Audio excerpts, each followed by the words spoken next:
Hi, my name's Chad. I've been a pastor for 25 years and I share content on doctrine and church history. So, the end times, the millennial reign of Christ, 1,000 years is a long time. And it's going to be a long time till this post ends because this is a long one, so settle in. First off, I'm going to speak about these different views with respect, and I have no intention of debating anyone who disagrees with me. However, I will talk more about my belief because it's what I believe and I like it and I think it works, and this is my video. So if you disagree, I encourage you, go make your own video. So, what camp are you in? What banner do you fly? What tribe do you align with? I identify as premillennial. But I think there's some common ground with these camps, and I'm happy to announce that there will come a day when we will all end up in complete agreement. Like in a moment, we're going to be in agreement.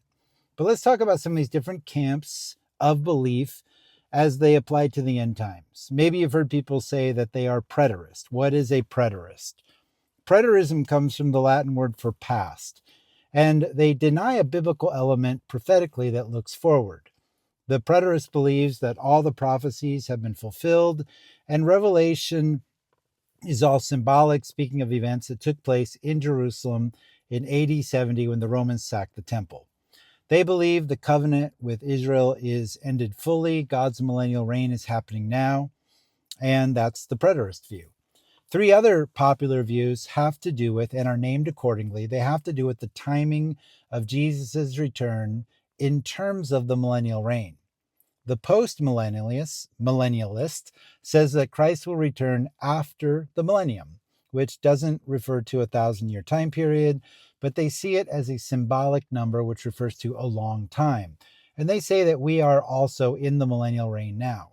They see this current millennial reign as being the golden age or era of Christian prosperity and dominance. They believe the world will continue to get better and better under the work of the church to fully bring God's kingdom into being. When the church has fulfilled its mission, Christ will return. The oldest view on the books in church history is amillennialism. The amillennialist has a lot of terminology that I, as a premillennialist, can agree with. We can actually speak the same language at times, even if we interpret that language differently. There's a common sense of futuristic hope.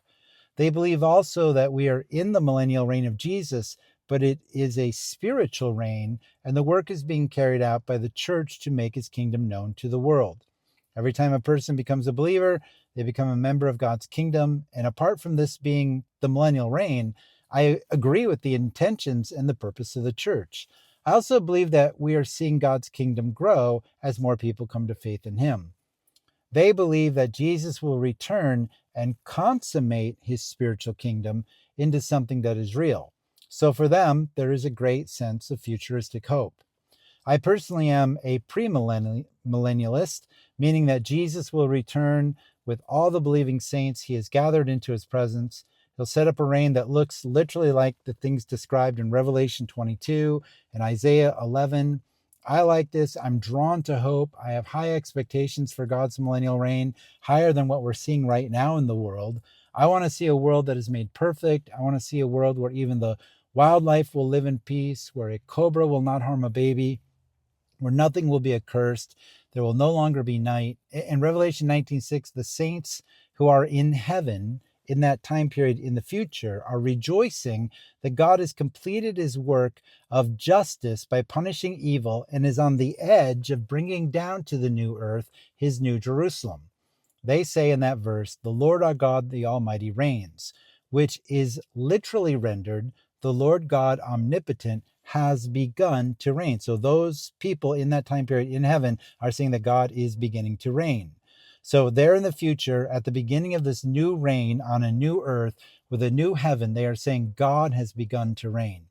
Yes, God has always been on the throne, but there is a new type of reign that is beginning at that point.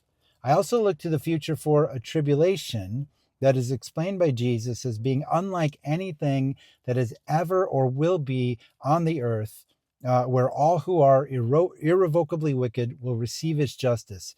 Now, even as we see a 42-month siege against Jerusalem and a defilement of the temple leading up to 70 AD, even as those numbers and events reflect the prophecies in Revelation, We don't see everything Jesus spoke of in Matthew 24 come to pass. I don't see them being as drastic as what Jesus predicted.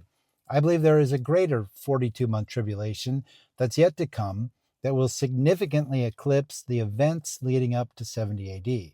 So for me, I'm looking forward. If this is God's millennial reign right now, compared to what we've just read, well, I'm honestly disappointed. And I don't see things getting better under the influence of the church on a worldwide scale. I see that nowhere.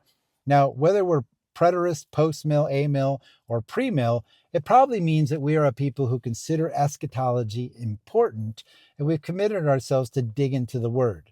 In all of these cases, I'm sure God is pleased that we've committed ourselves to study his words of life. We've come up with different conclusions, and those conclusions might have an impact on our faith in the here and now. Whatever your view, I believe we should be a people of hope. I believe we should be a people living lives where we could be found worthy. If Jesus showed up today, would he find us faithful? I don't think my view makes me smarter, better, or over any other Christian who has another view. And if our alignment to some end times view makes us think that we are better or smarter than some other Christian, then we might want to consider if our tribal citizenship is a bigger deal to us than our heavenly citizenship. One day we will all be in complete agreement. And when that happens, whatever the outcome is, I'll be happy with it. Even if I'm wrong now, I won't care then. And you'll be happy with it too.